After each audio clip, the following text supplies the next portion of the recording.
Okay, so here's one of my big, I guess, bewilderments about error coins. Sometimes you see these really exotic, kind of newer errors that are made the last 20 years. How the heck do they get out of the mint?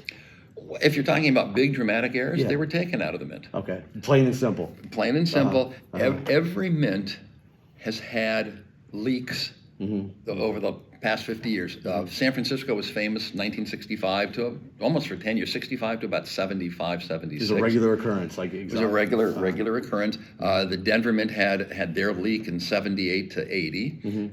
Philadelphia had theirs in 1999 and 2000. Really? Okay. Yeah, so it's just a common occurrence. well, it's less common now because they keep on installing better metal detectors. When I've been to the West Point Mint, the last time I was there, they had a machine. It's been over 10 years.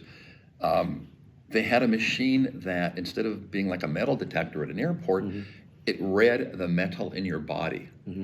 And if you had a rating of 62.3 when you walked into the Mint at 9 o'clock in the morning, you better have 6.2 or 6.3 when you left. If it was 9, 10, or 11, they could tell you were walking out with more metal. Yeah, they need to put that here at the coin show. Yes, so that too. Yeah, that's cool. That too. So yeah, it was. So these errors were people actually, I've obviously crazy fantasies. I live in San Francisco every now and then. I'll drive by the San Francisco Mint, and I'm like, God, I wish they give me the keys for a couple hours, the coins that I would make purposely on air. Right. So would they make them and then they would carry them out, or were they just genuine random errors? I've categorized error coins, what we call mechanical errors, in 3 different categories. Okay. Those made in the normal course of the minting process, get out.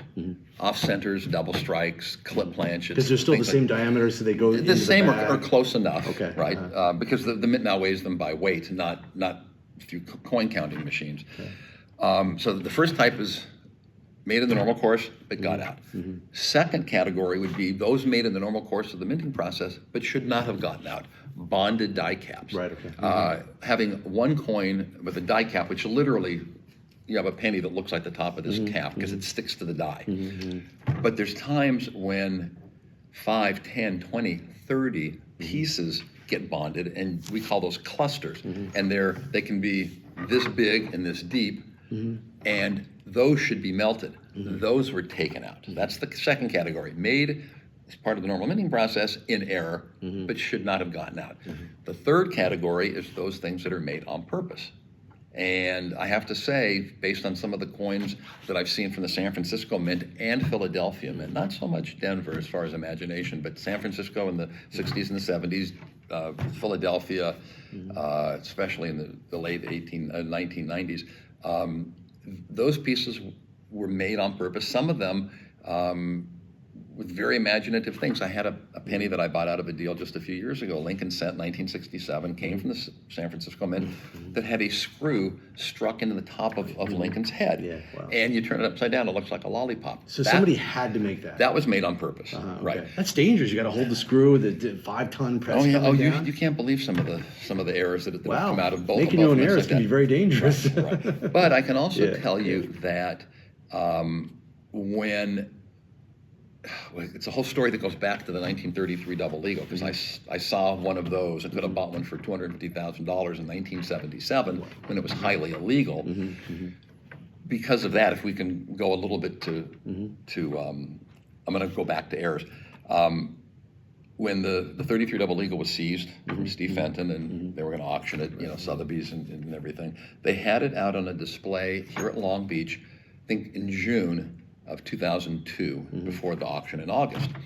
And I walked up to the display and I'm looking at it, big plastic display case, and there's guards, Long Beach guards, and federal guards and everything. A gentleman in a suit walks up to me, looks at my badge, and he says, "Oh, you're Fred Weinberg. I need to talk to you." Okay, what did I do, sir? He says, "I know that you saw one of these 25 years ago, and I want you to tell me, is this the same 33 double eagle that you saw years ago?" And I said, "Well, I can't tell because it's in plastic." He says, "Come to the bank, excuse me, not to the bank, come to Sotheby's, and come to Sotheby's on Monday, take it out of the holder, and you can tell us." So I went to Sotheby's, which was on Wilshire and Wilshire and Bedford at the time. And we go into, it used to be a bank, used to be Security Pacific Bank. We go into the safe deposit room with more guys from Washington, D.C. They take it out, they show me the coin, and I look at it and I said, I can't tell you if it's the same coin. Because when I saw the coin, it was so illegal, I could only look at it with a glass for a couple seconds. Sure, yeah. I can't tell you that it's the same coin. Then I paused and I said I forgot to tell you. The guy who said, I want to talk to you, his name was Bill or William Daddio. He was the chief mint police officer. He was in charge of security for not only all of the U.S. mints, but Fort Knox. And he traveled around the world to different countries. When Russia fell apart, and he was setting up security for the central banks, Belarus, Ukraine, all these other places. He was a really high, he could walk into Fort Knox. So, imagine all his keys on his side that he carries. That's probably hardcore. I always say the guy with the most keys, the most powerful. That guy's pretty powerful. Definitely, by definition. So I told him I couldn't identify it as the same coin, but I said, I just realized something. The office, I used to work upstairs in this building on the 7th floor. I go, I bet you I'm the only person that has seen two of either the same or two different 1933 double eagles 25 years apart in the same building. He thought that was kind of cool. And then I became friends with him. I'm going to go back to errors. Became friends with him. He would call me from San Francisco and say, I'm at the San Francisco Mint and I'm coming down. I have to go visit the LA Federal Reserve downtown. You want to have lunch? So he'd come down a couple times. And after I think maybe the third time when I felt comfortable with him, I said to him, Bill, I've got a batch of coins in one of my safes that were stolen from the Philadelphia Mint 5 or 6 years ago. And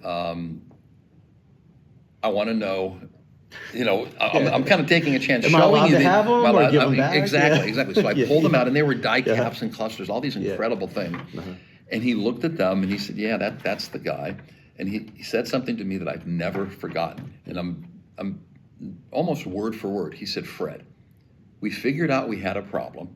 We figured out who it was. We figured out how he did it. We plugged the leak. Most importantly, we put the fear of God in the employees. These are fine. And basically what he said afterwards was that unless it's a 33 double eagle, 64 piece dollar, 74 aluminum penny, or maybe a gold coin that's stolen from the mint, as long as it's not a current theft, they go, just you can play with them. Got it, okay. So if I had a die cap that was dated 1999, that's fine. But if I had one dated 2021 or 2022, the mint would want to know, where's the leak? So that kind of became, my mantra, that with the exception of those famous coins and a couple of others, if it wasn't a current leak, they were fine. Interesting. Wow, that's cool. That's fascinating. So you being the king of errors, and you probably get offered all the great. You get like strange phone calls from people that, like, no caller ID, like, hey, I got these bag of great errors. Fred, meet me in this alleyway around there. Midnight. Not quite that, but I can tell you this from people with legitimate errors. I used to laugh in the 80s and the 90s. I would get phone calls from somebody, and they'd say, I have a bunch of errors. Everybody has errors. What kind of errors do you have? And they'd say, well, I have a bunch of nickels on pennies, and I have a bunch of clad cents, and I have a bunch of off-center cents, and I have something else. And I would say to them, oh, did you used to work for Loomis, Brinks, or Dunbar? And I could hear them drop their jaw on the other line. They go, how did you know? I used to work for Brinks. I go, because that's the kind of stuff that over the decades I've been buying from Brinks, Loomis, That's cool, guards. So they would know. As far as the general public, unfortunately, with the advent of the internet and websites like Etsy and I don't know the other ones, there is a ton of misinformation that is out there. I'm assuming, I've never been to these websites, but I'm assuming it's because these people want likes or clicks or something, and so they'll take an off-center penny and say it's worth $500. They'll take a penny hit with a hammer and say it's worth $1,000, or a die variety of some type and say it's worth $10,000. And then those people call me or other dealers across the country, and when we tell them it's either nothing or it's worth $50 or $100, they get very upset because, well, I saw it online, and if it says it's worth $10,000 online, why should I believe you? don't believe me. Yeah. But that has been very frustrating over the last few years, especially. It's a recent phenomenon. It's, I would say, more recent. It used to be the 1943 copper cents and sticks to them. Now it's like, oh, I got this weird variety. Everything. Well, because they see it online, and I've had to explain to people that, number one, you can't believe what people do to their coins. So a coin can be hit with a hammer, run over by a train, gold-plated, silver-plated. This could happen, that can plated. It could happen in a dryer. It could be buried underground. But the problem is, I found the last 5, 6, 7 years, the number of people that are looking for coins, they're looking to make money, anything that looks different from them, even if it's slightly toned, it's got to be a rare air, it's got to be annealed, it has to be this, it has to be that. And when you try to explain, to some people, they go, well, that's kind of what I thought, thank you. Yeah. I would say most of the people accept your explanation, but there's a lot of times when I have people tell me, I don't know what I'm talking about. And I also, it's surprising, I've had a lot of people say to me, you know what I have is a rare error, and you're just jealous that I have it and you don't. That's why you're telling me it's no good. Yeah. I go, okay, whatever. Folks, both Fred and I want to be very, very clear about this. There is a ton of misinformation out there, especially on particular websites like Etsy or whatever. People can ask whatever they want for a coin, but 99% of it is incorrect. I'm sure their intentions may have been good, but you got to go to the experts. But part of your retirement job, we're going to publish your cell phone number. We're going to put on Etsy so they can call you to like figure it out. I'm going back. If you're going to do that, I'm going back to 2 cans and a string. Sure. Yeah. Okay. Cool. So there's going to be thousands of people that watch this video, and it's good because people are getting exposure to errors and how they're made and collecting them. But why don't you explain to a few people like, hey, I want to dabble in errors. I want to like collect a few. What would you suggest to somebody that's a new endeavor of collecting errors? What are some of the things you'd recommend? It's not easy because you can read about Morgan dollars and learn about which dates look like this and what dates are softly struck, which dates come proof-like. When it comes to errors, you've got to know the minting process. So the first thing I would tell people is get a basic knowledge, doesn't have to be deep, a basic knowledge of how coins are minted, and then you have to educate yourself either online through the right websites or going to a coin show and saying, is this coin an error or is it just damaged? Right. And instead of having the default position of if it's different, it's an error, it should be if it's different, we have to see why it could be or could not be an error coin. Most people just assume it is because it looks different. Sure, gotcha. Huh. There's so many fun ways to collect errors. I remember one of the coolest things that I used to see, I guess they were popular in the 70s, is, you would take off-center cents in the shape of a clock. Like the clock position, Yeah, the clock. Right. What is it? I'm sure there's terminology for it, but those are really cool. Yeah, they're just called clocks. Clocks, you could get an off-center or even a double-struck coin. I think I have in my office a clock of double-struck nickels. But yeah, a coin that points straight up would be at 12 o'clock. A coin that has just the top of Lincoln's head pointing down would be 6 o'clock. Yeah, they're not quite as popular today as they were 50 years ago, but I had a bunch of sets in plastic that I just have sold in the last couple of months, and visually they look great. Oh, they're cool. Yeah, they're very cool. Yeah, and people get that's a good gift to give to people that are maybe interested in coins a little bit, or you're trying to get somebody a clock with. Or try to put together a clock. There's a couple of positions that are almost impossible to get, but that can be found because they've made so many errors, obviously, in the last 40, 50 years. So you've had a phenomenal error collection that you started to sell off, correct? Right. And there's more. They're being consigned to Heritage, is it, or Stacks? No, Heritage has all of my my personal error coins. PCGS came up with a special label that says Fred Weinberg Collection, Yeah, which was so cool. very nice. It was very nice awesome. of them to do that. Yeah. And the best ones are going to be sold at the Central States auction in April, and then I'm assuming the balance will be sold through their, I think, bi-monthly error auctions that Heritage has. Gotcha. Cool. Okay. I think what would be great, we wanted to be too biased, but after like most of your collection is sold off, we'll do another Slab Lab. We could talk about some of the results and some of the actual coins. Sure. I have a feeling I'm going to be pleasantly surprised. Yeah, it's going to be with some of the errors. There's a couple of errors that. There's one error in particular that I bought in a very famous collection in 1974. Could not forget about it, wondered where it was. It finally showed up in 2010 at the Boston A&A, and I bought it, and I've had it since 2010 and just slabbed it in a 2-coin holder, and that'll be in the Central States auction. Yeah, wow. So that'll be fun to see what that brings. Yeah, it's cool. It's exciting. Yeah, I'm looking forward to it. And for y'all error collectors or people that are just entering, definitely get the auction catalogs.